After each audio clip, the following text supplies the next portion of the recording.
The reading from Srimad Bhagavatam, Canto 4, Chapter 12, entitled Dhruva Maharaj Goes Back to Godhead, text 27. Čteme Srimad Bhagavatam, zpěv 4. kapitola 12. Dhruva Maharaj se vrací zpátky k Bohu, šloka číslo 27.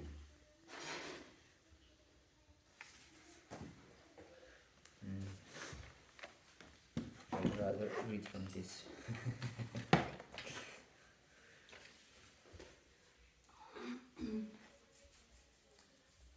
The verse is there. Okay. Translation by His Divine Grace, Srila Prabhupada. O Immortal One, this unique airplane has been sent by the Supreme Personality of Godhead, who is worshipped by selected prayers and who is the chief of all living entities. You are quite worthy to board such a plane. O nesmrtelný, nejvyšší Pán, osobnost božství, který je uctíván vybraným veršem všech živých bytostí, osobně posílá toto neobyčejné letadlo. Jsi zcela kvalifikovaný, abys do něho nastoupil. Purport. According to astronomical calculation, along with the pole star, there is another star, which is called Shishumara, where Lord Vishnu, who is in charge of the maintenance of this material world, resides. Shishumara or Dhruvaloka can never be reached by anyone but the Vaishnavas, as will be described by the following shlokas.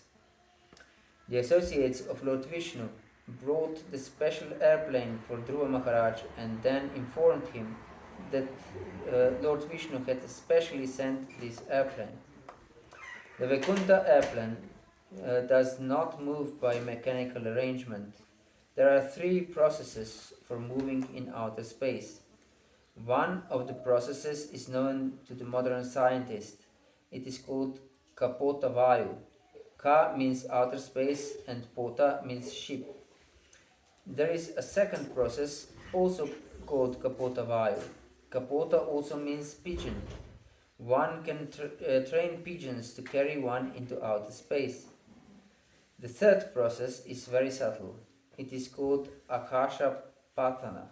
This Akasha Patana system is also material. Just as the mind can fly anywhere one likes without mechanical arrangement, so the Akasha Patana airplane can fly at the speed of mind.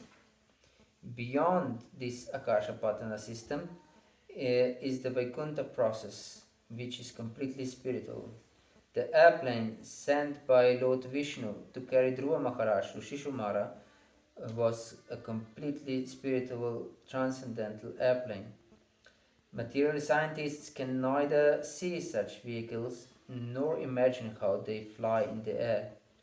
The material scientist has no information about the spiritual sky, although it is mentioned in the Bhagavad-gita, Parastasmatu bhavo nyaha. Význam. Podle védské astronomie existuje vedle polárky ještě planeta jménem Shishumara, na které sídlí Pán Višnu, udržovatel hmotného světa. Jak budou popisovat následující šloky, na Shishumaru a Dhruvaloku nemá přístup nikdo jiný než Vaishnava. Společníci Pána Višnua přiletěli pro Dhruvu Maharáže speciálním letadlem a oznámili mu, že ho posílá Pán Višnu osobně. Letadla z Vaikunty nemají mechanický pohon. K létání v meziplanetárním prostoru se používají tři metody. Jednu z nich užívají i moderní vědci, nazývá se Kapota Vayu. Ka znamená vesmírný prostor a Pota znamená loď. Další metoda se rovněž jmenuje Kapota Vayu, ale v tomto případě slovo Kapota znamená holub. Existuje způsob, jak vycvičit holuby, aby nás vynesli do meziplanetárního prostoru. Třetí metoda je velice subtilní, jmenuje se Akasha Patana a je rovněž hmotná. Letadlem Akasha Patana lze létat rychlostí mysli, stejně jako můžeme bez mechanických prostředků cestovat v myšlenkách, kamkoliv se nám zachce. Letadla z Vaikunty se ovšem pohybují prostorem naprosto duchovním způsobem. Letadlo, které poslal Pán Višnu, aby dopravilo Dhruvu Maharáže na Shishumaru, bylo zcela duchovní, transcendentální letadlo. Materialističtí vědci takové dopravní prostředky nemohou vidět a nedokáží si ani představit jejich způsob létání. Nevědí nic o duchovním nebi, Přestože se o něm píše v Bhagavad-gitě, Bhagavata-dharma. Hare Krishna. In this verse we can see that Lord Vishnu sent Vimana for Maharaj Dhruva. V tom verši vidíme, že pán Višnu poslal Vimánu pro Dhruvu Maharaj.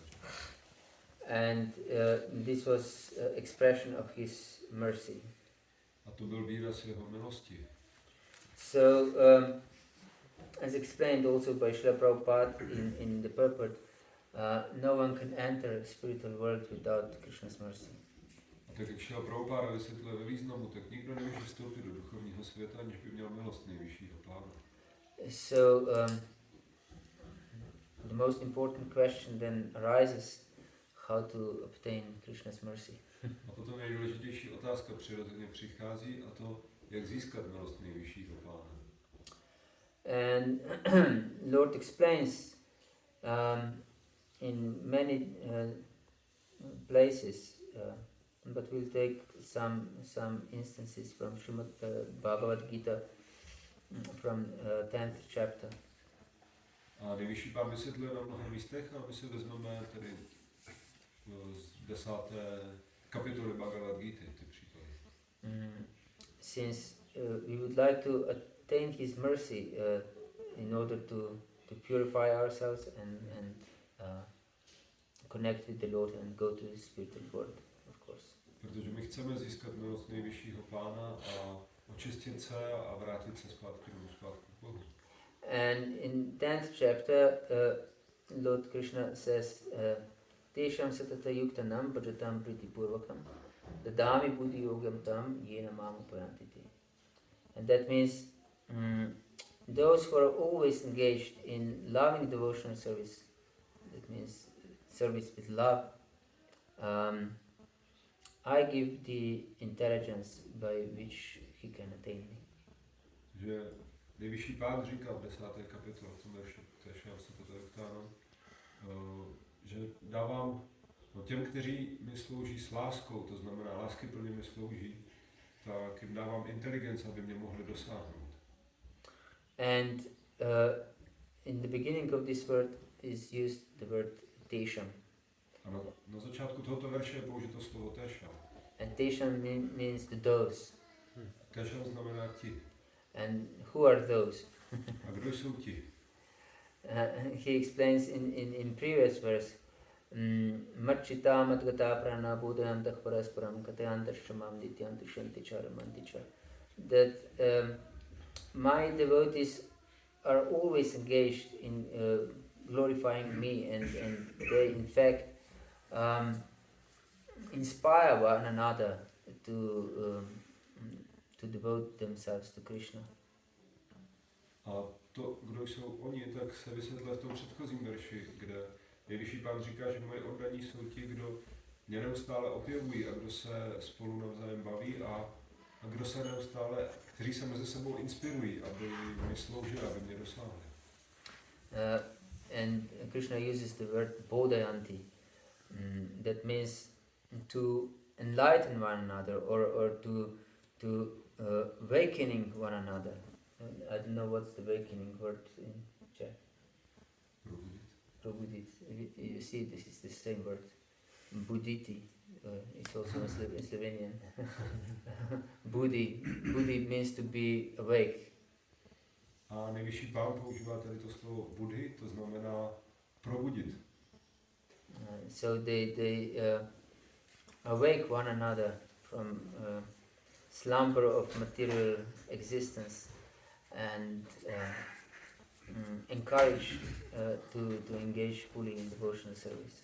Že se navzájem takto budí vlastně z té temnoty nevědomosti a zaměstnávají se v dané službě. So if we glorify Krishna together, as we can see here, then Krishna is extremely satisfied, and he himself enters our heart and enlightens us. Takže když se snažíme navzájem objevovat Kršnu, tak jak vidíme tady, tak potom Kršna vstoupí do našich srdcí a osvítí nás. So it is important to understand how glorious is this Sankirtan movement. Takže je důležité pochopit, jak výjimečné a jak slavné je toto Sankirtanové hnutí. To be in the association of devotees and glorifying the Lord together. Být ve společnosti oddaných a opěvovat společně nejvyššího Pána. Of course, sometimes it's difficult to be in association of devotees. Samozřejmě občas je to obtížné být ve společnosti oddaných. Because we live in Kali Yuga, and so the conflict is there on every step. Protože žijeme v Kali Yuze, to konflikty jsou tady na každém kroku. There was one Christian saint who said that it is easier to live in desert among the beasts than with my brothers in the monastery. Jeden křesťanský mních, tak on říkal, je jednodušší žít se zvířaty na poušti, než s mými bratry v klášteře. So,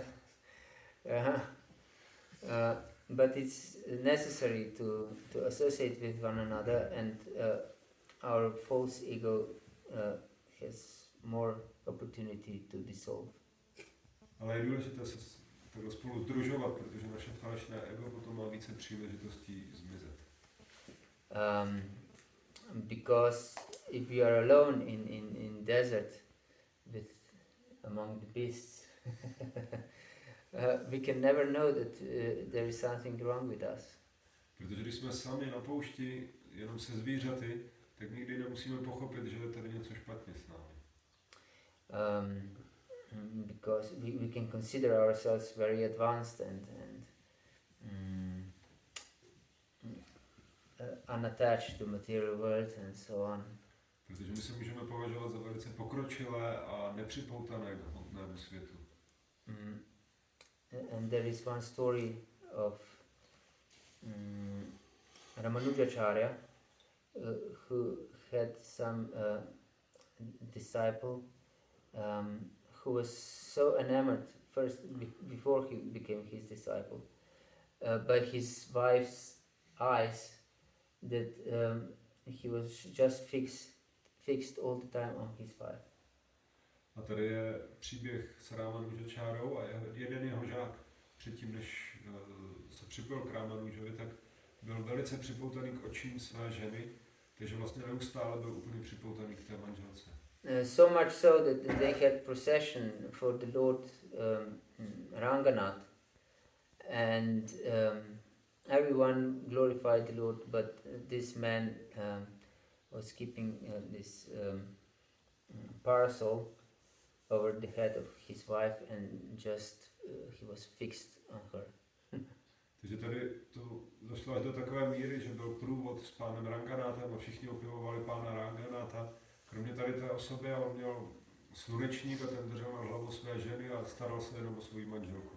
And then Ramanuja Acharya went by, and everyone paid obeisance to him, but this man he didn't even notice him. A potom šel kolem Ramanujacharya a všichni mu vzdávali úctu a klaněli se mu. Jenom tento muž to nedělal, protože se ho ani nevšiml. And Ramanujacharya felt great pity for him. A Ramanujacharya cítil velký soucit s ním. And he called for him. Called? Yes, he called for him. A zavolal si ho. So this man came to Ramanujacharya, and then Ramanuja asked him, why are you so fixed on this lady? Takže Ramanuja s tím začal mluvit a ptal se ho, proč jsi tak zaměřený na tuto ženu? And he said, I have never seen such beautiful eyes in my life. A on říká, já jsem nikdy neviděl tak překrásné oči ve svém životě. And then Ramanujacharya said, if I show you more beautiful eyes, will you be then fixed on something else? A Ramanuja potom říká, a když ti ukážu ještě hezčí oči, budeš připoutaný k tomu danému objektu? And he said, yes, certainly. A on říká, ano, bez pochyby. And then Ramanuja took him to the Lord Ranganath and showed him his eyes. A potom Ramanuja vzal za pánem Ranganathem a ukázal mu jeho oči. And I don't know if there was in play some Ramanuja's mystical power, but he must have seen this deity before because he was living there.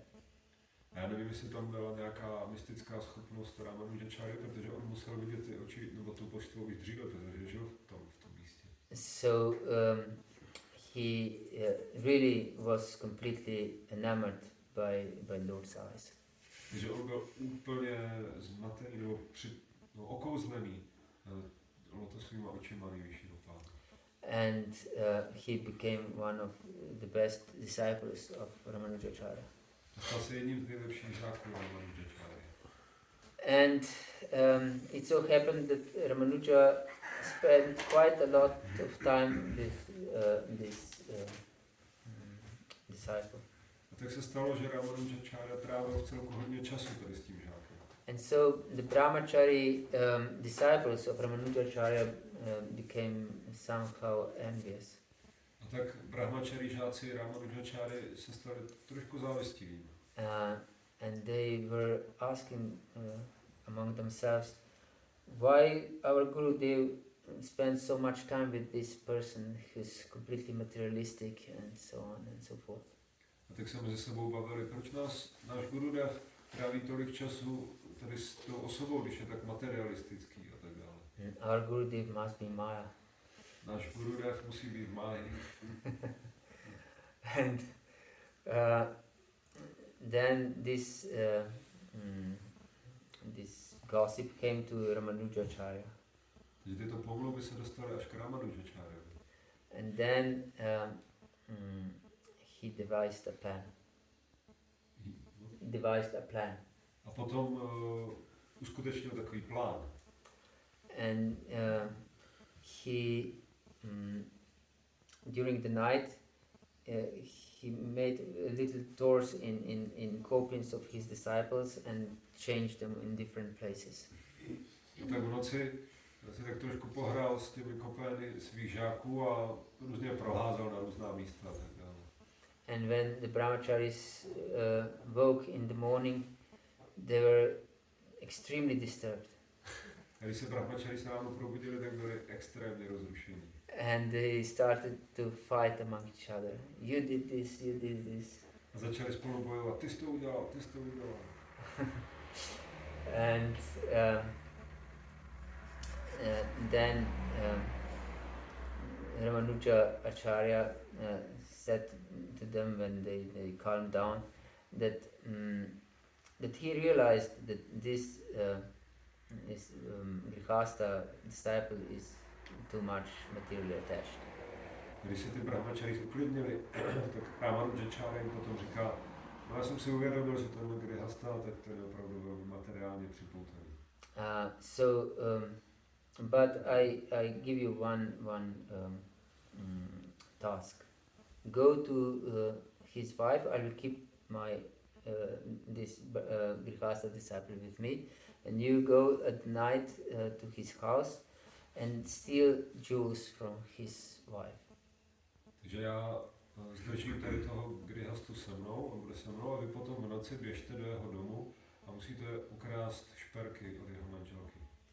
And they really went during the night there, and they saw that his wife is sleeping and she's fully decorated with different jewels and gold and so.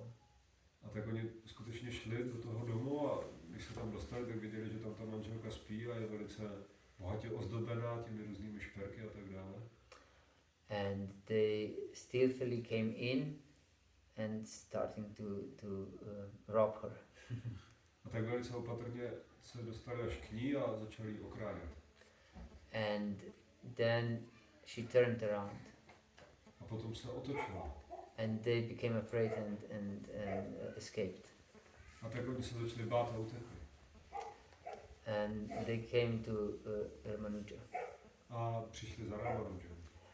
And then Ramanuja again sent them to this place, and instructed them to see how the husband will react. A tak Ramanuja je znovu poslal do toho domu a s tím pokynem, aby zjistil, jak reaguje, jak zareagoval, jak bude reagovat ten její manžel. So when the husband came home, the wife told him, you know, this our Gurudev, and they really need some money. A on přišel domů a manželka mu říká, drahý manželi, víš, náš duchovní mistr, tak on potřebuje peníze. Because brahmacharis came and stole part of my jewelry. Protože přišli brahmacharis a sebrali část těch mých šperků. And husband asked her wife, and why didn't they steal everything? A tak ten manžel se ptá, a proč neukradli všechno?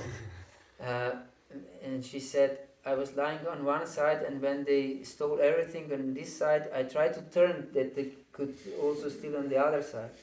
A ta manželka mu říká, no já jsem ležela na jedné straně, oni sebrali to, co bylo přístupné, a když jsem se otočila na druhou stranu, aby mohli sebrat ještě ten zbytek. And husband became very angry. You foolish woman, why did you scare them like this? A ten manžel se velice naštval. Ty bláznivá ženo, proč se takhle vystrašila? We could give everything to our Guru Maharaj and you spoiled it all. My jsme mohli dát úplně všechno Guru Maharajovi a ty jsi to celý pokazala. And so brahmacharis came back to their Guru and told him what they experienced. A teď ty brahmacharis šli zpátky za Guruem a řekli mu, co zažili. And then he showed them how they were attached to some kopins. A takhle jim ukázal, jak byli připouteni k nějakým kopénům. And then they understood that this grihasta is much more detached than they are. A pak pochopili, tak tenhle grihasta je mnohem odpoutanější, než jsme byli. So we can live in any ashram, in fact, but this is not the something that we should rely on, that we will be detached if we live in such in brahmachari or vanaprastha or sannyasa ashram. Takže my můžeme žít v jakémkoliv ashramu, ale neměli bychom spoléhat na to, že když budeme žít v brahmachari, vanaprastha nebo sannyasa ashramu, že nám to zajistí odpoutanost. So the main message is to purify our heart. Takže to hlavní poselství je očistit své srdce.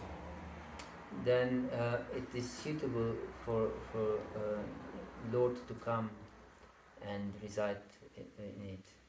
A potom se to srdce stane vhodným místem pro nejvyššího pána, aby tam se stoupil a zůstal tam. And for example, Raghunath Das Goswami writes in his Manach Shiksha, why should pure bhakti come into this heart in which there is a prostitute of desire for honor and prestige. Například Raghunath Das Goswami píše ve svém Manach Shiksha, proč by měl nejvyšší pán přijít do toho srdce, kde žije prostitutka po slávě a moci. Yes, because this Bhakti Devi is most pure and she doesn't want to associate with prostitutes. Protože Bhakti Devi, ona je nejčistší a ona nechce se združovat s prostitutkami. So we should first chase away the prostitutes from our heart. Takže nejdříve bychom měli vyhnat prostitutky ze svého srdce.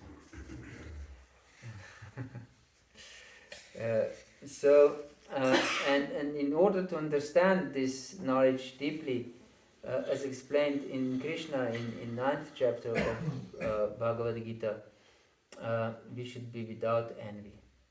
A proto, abychom pochopili toto poznání dostatečně do hloubky, tak Krishna vysvětluje v Bhagavad-gítě v 9. kapitole, že bychom měli být bez závisti. And he says, idam tu te guhyatumam prabhakshama anusuyave jnanam vijnanam sahitam yajgyatva mokshaseshu vat. I'm now telling you this secret, idantuti guhyatamam, this utmost secret. Guhyat means secret. Takže já ti říkám toto tajemství, a to je to nejvyšší tajemství. Guhya znamená tajemství. And guhyatamam means the utmost secret. A guhyatamam to znamená to nejvyšší tajemství. Why? Because you are anasuyavi, without envy. A proč? Protože jsi anasuyavé, bez závisti. And you can understand jnana and vijnana. That means theoretical knowledge and also practical application of it. A ty chápeš gjánu i vigjánu, to znamená teoretické poznání a jeho aplikaci. And by this knowledge, you can be completely free from all misery. Yajgatva mokshase shubhat. Ashubhat means inauspiciousness or misery.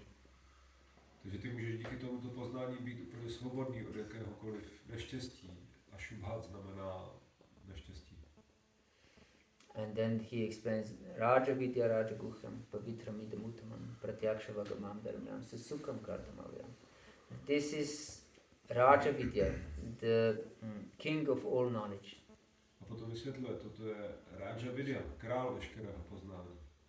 And Raja Guhyam, the utmost secret. Raja Guhyam, největší tajemství. And it is pavitram.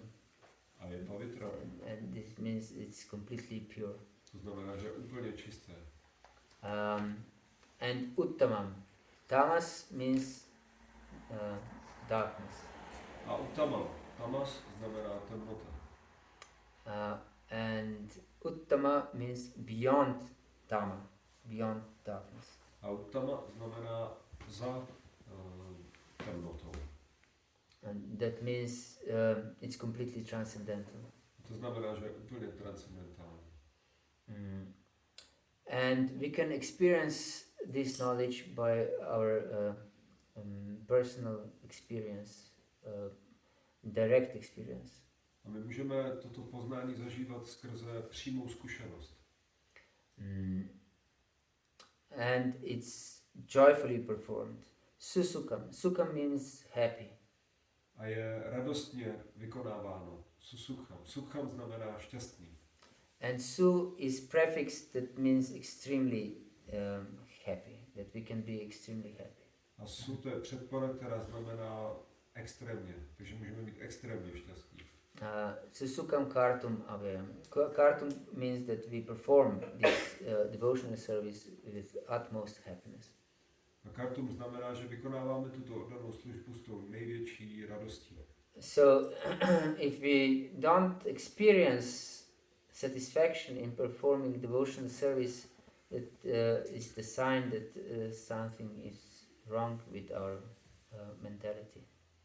A pokud nezažíváme tu největší radost, tak to znamená při vykonávání oddané služby, tak to znamená, že něco je špatně s naší mentalitou. There must be some envy in our heart. Musí tam být nějaká závist. And then we cannot realize this knowledge properly. A potom si nemůžeme zrealizovat to poznání správným způsobem. Yes, and this envy is very difficult to uproot from our heart. A tato závist je velice obtížná, tuto závist je velice obtížné vykořenit z našeho srdce. In fact, we cannot do it by ourselves. A ve skutečnosti my to ani sami nedokážeme. And therefore, Sutta Goswami in first canto of Srimad Bhagavatam explains that whatever we do, we should develop taste for Krishna Katha. A proto Sutta Goswami vysvětlil v prvním zpěvu Srimad Bhagavatam, že cokoliv děláme, tak by to mělo být za účelem rozvinutí chuti pro Krishna Katha. He says, Dharma svanushtita pamsam vishvaksena katasya natpadayate adiratim shrama eva hikivaram. And that means if our work or service doesn't lead us to developing ruchi for Krishna Katha, then it is all useless labor. A v tomto verši je vysvětleno, že ať už děláme jakoukoliv práci, tak pokud nás ta práce nebo službu nedovede k rozvinutí chuti pro Kršna Kata, tak je to úplně zbytečná námaha. And he uses really strong words. Shrama means completely useless work. A používá velice silná slova. Šrama znamená úplně zbytečná práce. Eva means certainly, and it's used to support some statement really strongly. A Eva to znamená rozhodně a používá se to, abychom podpořili nějaký výrok velice silně. And he means the same. Indeed, most certainly. He. Tak to je ještě více znásobuje tu jistotu. And kevalam means only. A kevalam znamená pouze. It would like he would bang with his fist. Shrama eva hi kevalam. To je jako kdyby mlátil s tou pěstí. Shrama eva hi kevalam. Certainly it is useless labor. Indeed and nothing else. Rozhodně je to zbytečná práce, bez pochyby a vůbec nic jiného. And useless labor means that we get blisters in our hands but no grains. A zbytečná práce znamená, že máme puchýře na rukách, ale žádné obilí. We have a saying in Slovenian that someone is beating the empty husk. Když máme takové rčení ve slovenštině a v češtině taky mlácení prázdných slupek slámy. You have the same saying? Mlátený prázdný slámy. And this is like beating the empty husk. A to je právě to. Beating empty husk. Yes. If we don't develop ruchi for Krishna Katha. So, and then with Krishna Katha, if we devote ourselves to hearing about Krishna, then Krishna is so satisfied with us that he himself purifies us from all impurities. No, takže to znamená, je to mlácení prázdné slámy, když nerozvineme tu chuť pro naslouchání o Kršnovi. A naopak, když rozvineme tu chuť o naslouchání o Kršnovi, tak Kršna je velice spokojený s námi a potom očistí naše srdce.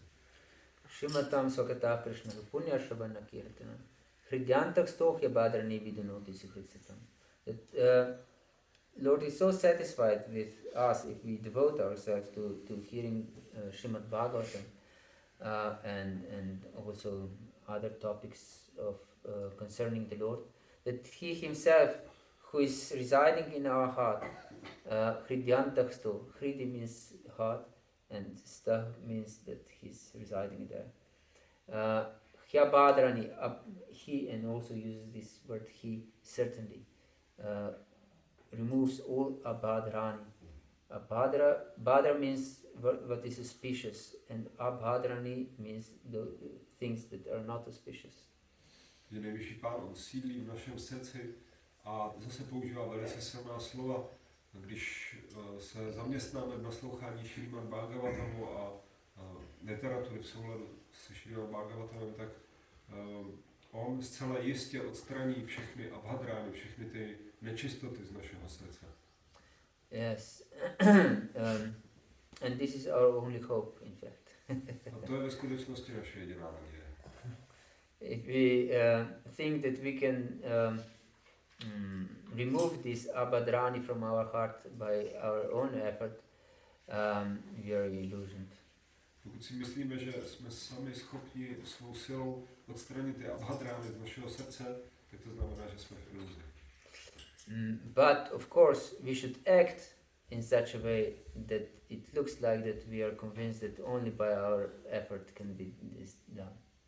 Ale zároveň bychom měli jednat tak, že to vypadá, že jsme přesvědčeni, že jenom naší snahou je možné odstranit ty nečistoty. Otherwise we would just we would cultivate this cheating mentality. Jinak budeme rozvíjet pouze tu podvodnickou mentalitu. Because Krishna will do everything and I I'm not supposed to do anything. Protože Kršna udělá všechno, tak já nemusím dělat nic. This is like some Christian sect in America. I heard that because Jesus died for their sins, they have this logic that they should perform sins to prove their faith in Jesus. Jako je tady jedna sekta křesťanská v Americe, tak já jsem slyšel, oni mají tuto logiku, protože Ježíš zemřel za naše hříchy, tak my musíme teďka hřešit, abychom dokázali svou víru v Ježíše. So if we don't sin, we show our lack of faith that Jesus really died for our sins. Takže pokud nehřešíme, tak to znamená, že máme nedostatek víry, že Ježíš umřel za naše hříchy. Yes, and this is of course completely bogus. Tak samozřejmě toto je úplně nesmysl. So we should be careful not to convey our responsibility to Krishna. Bychom měli být opatrní, abychom se nesnažili přesouvat naši zodpovědnost na Kršnu. So we should be very careful to perform our devotional service as perfect as possible. Bychom měli být velice opatrní v tom, abychom vykonávali svou oddanou službu tak dokonale, jak je to jenom možné. And then only we invoke Krishna's mercy, because Krishna will see that we try, but of course it's not in our power, and then he will mercifully help us. A teprve potom probudíme Kršnovu milost, protože Kršna uvidí, že se snažíme, ale ve skutečnosti i on ví, že to není v naší moci. Takže potom nám milostivě pomůže. And then he will send this vimana for us also. A pošle pro nás tady tuto vimánu. Okay. Hare Krishna. Hare Krishna. Is there any question? Comment? Já jsem dostal tak jenom v potvrzení toho, co teďka říkal jakby Prabhu, tak v jedné lekci Kešavananda Prabhupada se ptal od nich, co je důležitější, naše snaha, anebo Kršnova milost. A pak poté, co jako nikdo nedokázal odpovědět, tak on říkal, že vlastně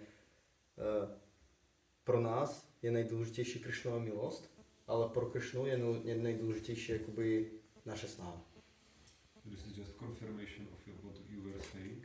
He was listening to the lecture of Keshavananda Prabhu and he was asking the audience, what is more important? Is it our endeavor or Krishna's mercy? And after a while nobody was able to answer properly, so Keshavananda Prabhu was explaining. For us it is most important Krishna's mercy, and for Krishna it is most important our endeavor. And, yes, we should endeavor, because Krishna sees our endeavor. This is this famous story you must certainly have heard, how Yashoda wanted to bind Krishna. Ano, my se musíme snažit, protože Kršna vidí naši snahu a tady k tomu se váže ten známý příběh, jak matka Jašoda chtěla svázat Kršnu. And regardless how much rope she gathered, it was always 2 fingers too short.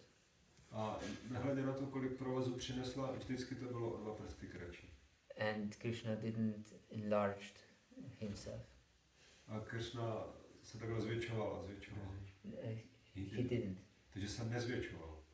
So he was the same boy, it's small belly, but rope somehow or other didn't fit around. Takže to byl ten stále stejný malý chlapec s štíhlým pasem, ale tak či onak ten provaz prostě nedostačoval. So Krishna didn't want to be bound. Protože Kršna nechtěl být svázaný. But Yashoda was very determined. Yashoda byla velice odhodlaná. And she decided, just once I would like to know what is the extent of my son's belly. A říkala si, tak aspoň jednou bych chtěla vědět, jaká je velikost břicha mého syna. And she tied together many ropes. Also the neighboring ladies who were watching this funny scene, they were laughing in complete amazement and were bringing their ropes to Mother Yashoda also. A tak matka Jašoda svazovala mnoho provazů a taky tam byly ty sousedky a oni viděli celou tu směšnou scénu a úplně s údivem se smáli, co se to děje, a taky přinášeli další provazy. And regardless how many ropes she tied together, it was still 2 fingers too short. A nehledě na to, kolik provazů ona svázala dohromady, tak stejně pořád to bylo o 2 prsty kratší. And she was perspiring, flowers from her hair were falling down, and she was really trying very hard. A tak ona se začala potit a květiny padaly z vlasů a opravdu velice tvrdě se snažila svázat Kršnu. And then Krishna took pity on her A potom Kršna se nad ní smiloval and allowed to be bound. a dovolil jí, aby ho svázala. And Acharyas explained that these 2 fingers represent 2 things. A Acharyové vysvětlují, že tyto 2 prsty představují 2 věci. One is our endeavor, A jedna z nich, tak to je naše snaha, and the other finger is Krishna's mercy. a ten druhý prst, to je Kršnova milost. So if we depend only on Krishna's mercy, then it will still be 1 finger too short. Takže pokud budeme pouze záviset na Kršnově milosti, tak ten provaz bude pořád o prst kratší. And if we consider that it's in our strength that we can achieve Krishna, it will be still 1 finger too short. A pokud budeme si myslet, že je to v naší síle dosáhnout Kršny, tak to bude pořád o prst kratší. So we need both. Takže potřebujeme obojí. Don't skip one. Nesmíme nic přeskočit. Hare Krishna. Hare Krishna. Anything else? There were some questions even more, but they are not so much related. It's just coming after your association here. If I could ask. Some. Yes, please. There is first one. I'm reading Krishna book, and in Mathura, when Krishna comes to Mathura, there comes also Udhava, and it is described that Udhava is coming from Dvaraka, and Krishna sends him back to Vrindavan to pacify devotees, to bring the message from Krishna to the gopis. But later on, Krishna comes to build up Dvaraka. So I'm wondering how Udhava can come from Dvaraka, whether this city is already some different city than the fort which Krishna creates later on, or if you... Takže já jsem se ptal, že Krishna, když přijde do Matury, tak potom do té Matury taky přichází Udhava, a Udhava tam je popsáno v Krishna knížce, že přichází z Dváraky, ale Krishna vlastně Dváraku, tu pevnost jako takovou, postaví až později. Takže mě zajímá, jestli ta Dváraka, jestli je to jako nějaký jiný město, nebo jak to pochopit. Krishna sent Uddhava to Vrindavan from Mathura. Krishna posílá Udhavu do Vrindavanu z Matury. And he went to Vrindavan and pacified, he tried to pacify his parents and the gopis. A takže Udhava jde do Vrindavanu a snaží se uklidnit Krishnovy rodiče a gopi. And this was Krishna's plan, of course, to send Uddhava for this purpose, because Uddhava was most gentle personality and was Krishna's cousin and most devoted personality. To byl Krishnův plán, aby poslal Udhavu, protože Udhava je velice laskavá osoba a je to Krishnův bratranec a velice oddaný Krishnovi. And he is the disciple of Brihaspati himself. A Udhava je žákem Brihaspatiho samotného. But he didn't receive some specific knowledge from Brihaspati, and this is this Vraja Bhakti. Ale určitou část poznání on nezískal od Brihaspatiho, a to je Vraja Bhakti. And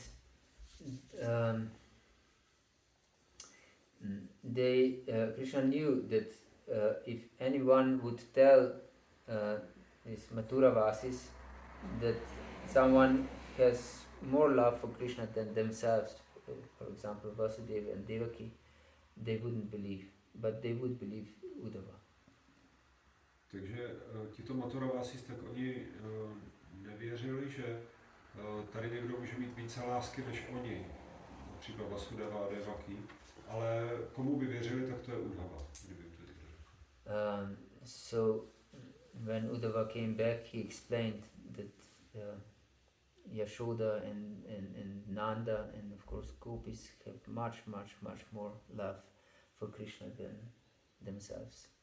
A když se Uddhava vrátil zpátky, tak potom vysvětlil, že ti obyvatelé Vrindávanu, matka Yashoda a gopis, tak oni mají mnohem větší lásku pro Kršnu, než ti obyvatelé Matury.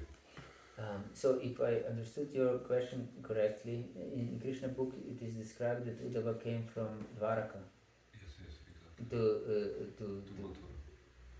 to Mathura. To Mathura, and from Mathura was sent to Vrindavan. I don't remember this. Yes. But we can, even if it is written like this, we can know that these places are all eternal. Takže Prabhupada potvrzoval, jestli rozuměl správně, že Uddhava přišel z Dváraky do Matury a pak z Matury šel do Vrindávanu a říká, i když, ať už je to jakkoliv napsáno, tak my musíme chápat, že ta místa jsou věčná. So Krishna performs his pastimes simultaneously in Vrindavan, in Mathura and also in Dwaraka. Takže Krishna on vykonává své zábavy najednou ve Vrindávanu, v Matuře i v Dvárace.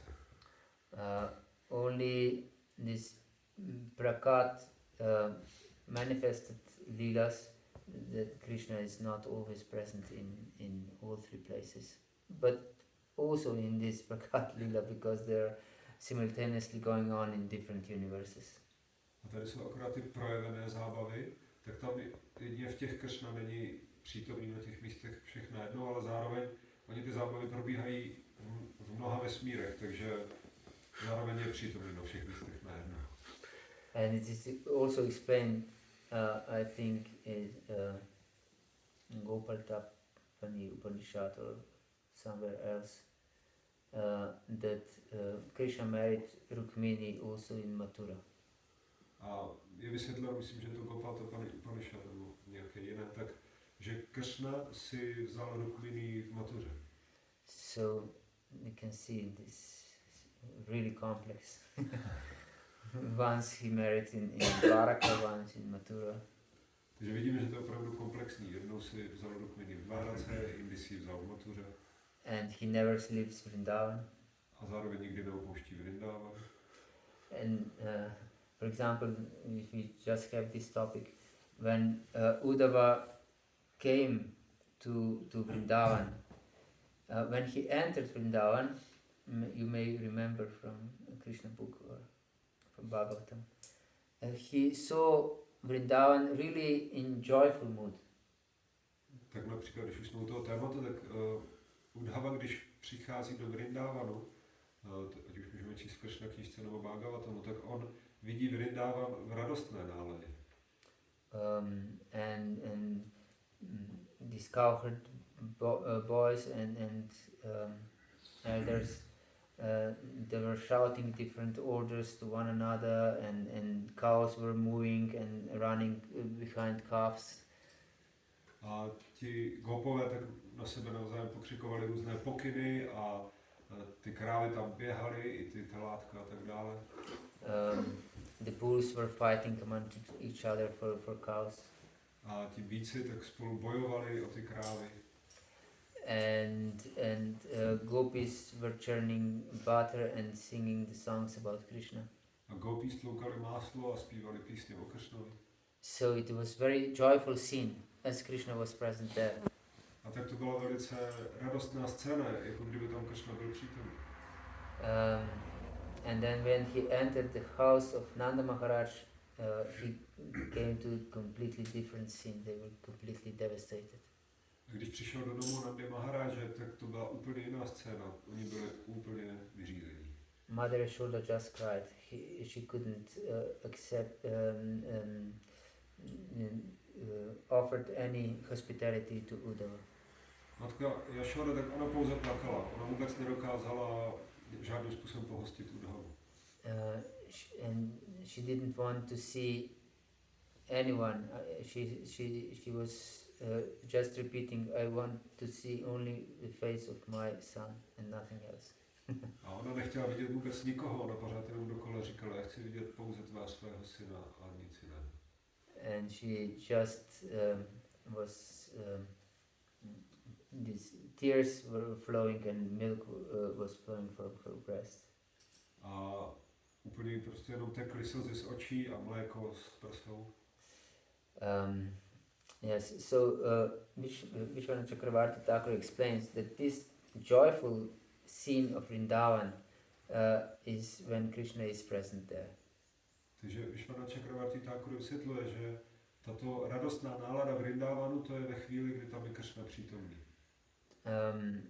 And then he enters this this manifestation of Vrindavan where Krishna is absent. A potom vstoupil do té manifestace Vrindavanu, kde Krishna nebyl přítomný. So it is going on simultaneously. In one manifestation there is Krishna, and in other manifestation there is not. A takže to se děje současně.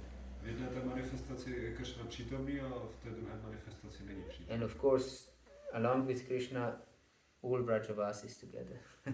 A samozřejmě s Krishnou všichni Vrajavasis. Because there is not Krishna alone in one manifestation. A nikde není samozřejmě Krishna samotný v žádné manifestaci. So it's complex. To je komplexní téma. So Uddhava came even from Dwaraka, and this could be mixed also. Who knows? Uddhava mohl klidně přijít i z Dváraky a to může být různě promícháno. Kdo ví. Hare Krishna. Is there anything else? We are late? Yes. We are late a little bit. Maybe one more. Maybe for Sunday feast. Okay. Shila Prabhupada ki jai, Gaura Bhakta Vrinda ki jai, Krishna Balaram ki jai, Nitai Gaur Pramananda.